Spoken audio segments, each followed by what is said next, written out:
আসসালামু আলাইকুম রহমতুল্লাহি ওবরাকাত। আমার প্রাণপ্রিয় মুসলমান ভাই এবং বোনেরা, সবাইকে জানাচ্ছে আন্তরিক শুভেচ্ছা এবং মোবারকবাদ। আশা করি আল্লাহ সুবহানাহু ওয়া তাআলার দয়া এবং মেহেরবানিতে আপনারা সকালে ভালো আছেন। তো আজকে আমি নতুন আরও একটি তদবির নিয়ে আপনাদের সামনে উপস্থিত হয়েছি।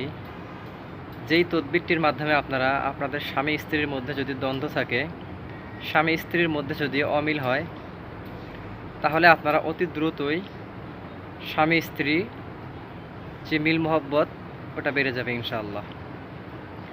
তো এই আমলটি করার জন্য আপনারা যে কাজটি করবেন সেটা হচ্ছে আপনারা ঈশার নামাজের পর 11 বার দরুদ ইব্রাহিম পাঠ করবেন।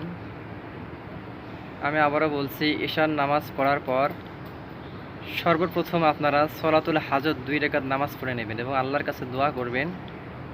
এরপরে যখন আমলে বসবেন তখন সর্বপ্রথম আপনারা 11 বার দরুদ ইব্রাহিম পাঠ করবেন। এরপর আপনারা সূরা আলী ইমরানের 31 নং আয়াত, সূরা আল ইমরানের 31 নং আয়াত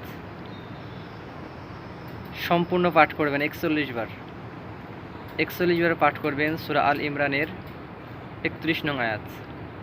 এরপরে আবার শেষে আবার দরুদ ইব্রাহিম আপনারা 11 বার পাঠ করবেন। প্রথমে 11 বার দরুদ পড়বেন, এরপরে সূরা আল ইমরানের 31 নং আয়াত 41 বার পাঠ করবেন এবং শেষে আবার 11 বার দরুদ ইব্রাহিম পাঠ করবেন।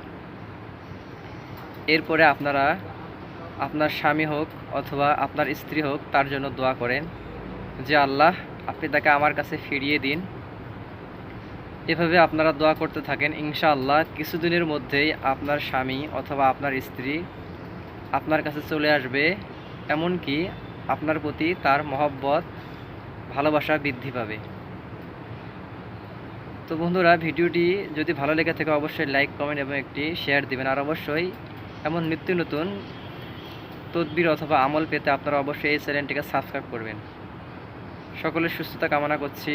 আল্লাহ হাফেজ।